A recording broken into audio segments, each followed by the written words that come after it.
नमस्कार व्यूअर्स, मैं हूं अमीश देवगन और आप देख रहे हैं देश का सबसे लोकप्रिय कार्यक्रम। जैसे क्रिकेट में कई बार आखिरी ओवर की अंतिम गेंद तक रोमांच देखने को मिलता है, यानी क्लाइमेक्स तक खेल देखने को मिलता है, ठीक उसी तरह 2024 का सेमीफाइनल कहे जा रहे 5 राज्यों के असेंबली इलेक्शन के नतीजों का रोमांच भी अब बड़ा बढ़ता जा रहा है। खुद कांग्रेस पार्टी के साथ साथ कई एक्सपर्ट्स दावा कर रहे थे कि मध्य प्रदेश में कमल को मात और कमलनाथ को जनता का साथ मिल जाता है, लेकिन एग्जिट पोल के बाद अब यह तस्वीर बड़ी धुंधली पड़ती नजर आ रही है, क्योंकि कई सर्वे में गाजे बाजे के साथ बीजेपी की 18 साल बाद फिर सत्ता में हासिल करती हुई दिखाई दे रही है। तो उधर राजस्थान में भी बीजेपी कांग्रेस पर भारी पड़ती दिख रही है। छत्तीसगढ़ में कड़ी टक्कर दिख रही है, लेकिन वहां कांग्रेस का पलड़ा भारी दिखाई दे रहा है, यानी भूपेश सबके सरदार है छत्तीसगढ़ के अंदर। और ज्यादातर एग्जिट पोल के मुताबिक तेलंगाना में कांग्रेस बीआरएस के साथ में सत्ता छीनती दिख रही है, लेकिन एग्जिट पोल के बाद एक और बड़ी घटना हुई है। करीब 21 घंटे के दौरे पर दुबई पहुंचे प्रधानमंत्री मोदी का भारतीय समुदाय के लोगों ने न केवल जोरदार स्वागत किया, बल्कि अब की बार 400 पार के नारे तक लगा दिए। यानी कुल मिलाकर देश से लेकर विदेशी जमीन तक चुनावी माहौल है, चुनावी रोमांच जबरदस्त उफान पर है। तो आज जनता जनार्दन के बीच होगी देश की सबसे बड़ी बहस। 3 दिसंबर में किसकी खुलेगी पोल और कौन बजाएगा ढोल, आज की चर्चा इसी पर।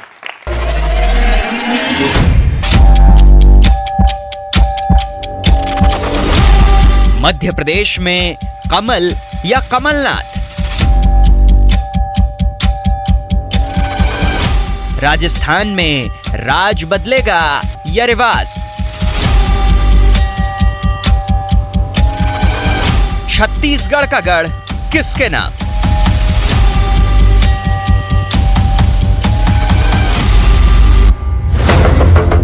एग्जैक्ट रिजल्ट से पहले एग्जिट पोल का परिणाम आ गया है और रुझान बता रहे हैं कि इस चुनावी खेल का रोमांच आखिरी ओवर तक कायम रहेगा, क्योंकि एक बड़े उलटफेर के साथ ज्यादातर सर्वे मध्य प्रदेश में शिवराज के कायम रहने का अनुमान जता रहे हैं। न्यूज 18 के टारगेट पोल के मुताबिक राजस्थान में भी कमल खिलता दिख रहा है और छत्तीसगढ़ में कांटे की टक्कर के बीच कांग्रेस का पलड़ा थोड़ा भारी दिख रहा है और तेलंगाना में कांग्रेस के साथ जनता का हाथ दिख रहा है।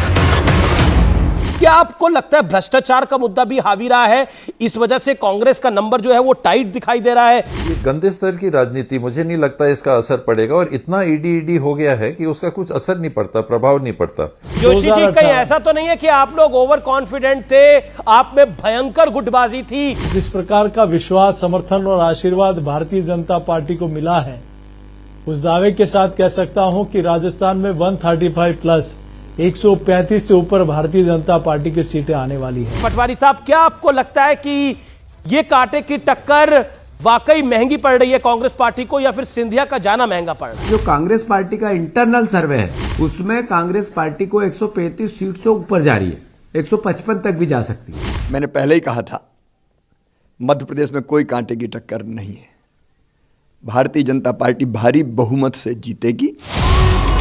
लेकिन एक तरफ एग्जिट पोल के नतीजे थे तो दूसरी तरफ दुबई में प्रधानमंत्री के सामने भारतीय समुदाय के लोगों ने बीजेपी के लिए 2024 में नया टारगेट सेट कर दिया।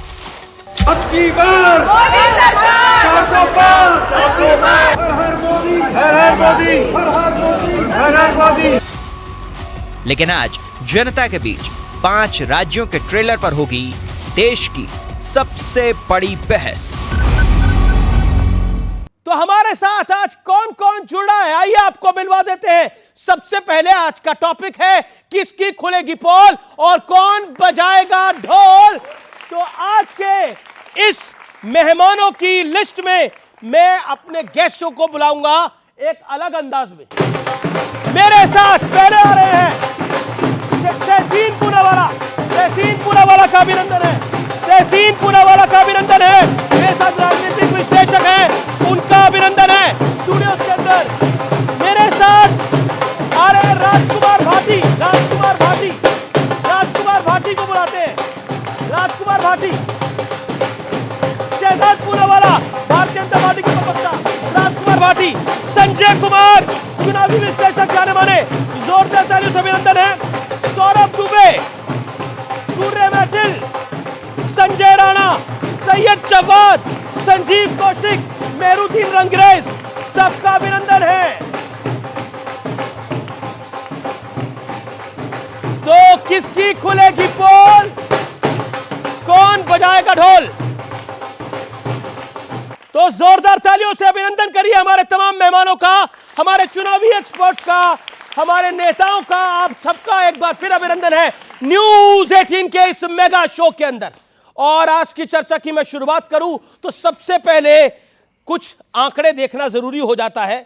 ऐसा लगता है कि राजस्थान के अंदर बीजेपी के लिए जीत इतनी आसान दिख रही थी, उतनी है नहीं, और मध्य प्रदेश के अंदर कांग्रेस जितनी हावी दिख रही थी उतनी है नहीं, और साथ ही साथ छत्तीसगढ़ में भूपेश बघेल का किला बीजेपी नहीं भेज पा रही और बीआरएस को चुनौती दे रही है कांग्रेस तेलंगाना के अंदर। तो ये कुछ बड़े आंकड़े हैं। और मध्य प्रदेश में चाहे महाकौशल हो चाहे चंबल हो, चंबल में 34 सीटें हैं बीजेपी के खाते में 19 जाती हुई दिख रही हैं, कांग्रेस को -12 यानी 12 का नुकसान होता हुआ दिख रहा है।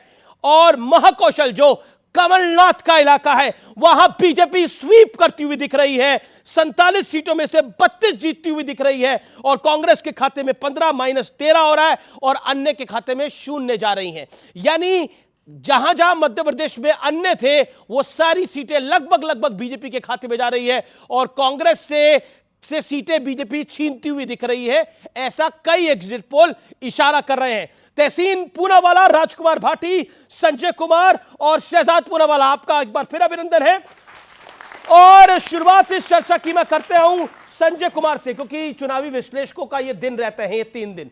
नेताओं के पास पहले जाना मुझे लगता है कि गलत होगा। संजय कुमार जी, खेल जितना आसार दोनों के लिए दिख रहा था उतना निकला नहीं है, तो क्या 3 दिसंबर को भी कुछ ऐसा ही होगा? आप अलग अलग राज्यों के असेसमेंट को देखें तो अलग अलग राज्यों में अलग अलग पोलस्टर के असेसमेंट बहुत अलग हैं। तो किसके करीब होगा यह कह पाना तो अमीश बहुत ही मुश्किल है कि किसके करीब होगा। पोल्स ऑफ पोल्स करते हैं, क्या उसके करीब होगा? क्या कोई आउटलायर है जो किसी राज्य में एक पार्टी को बड़ी जीत दिखा रही है, क्या उसके करीब होगा? कह पाना तो बहुत मुश्किल है कि क्या होने वाला है। लेकिन मुझे लग रहा है कि सारी पार्टियों के लिए, कम से कम 2 बड़ी पार्टी जो हैं कांग्रेस और बीजेपी के लिए, कुछ ना कुछ अच्छे संदेश अलग अलग राज्यों से जरूर आएंगे।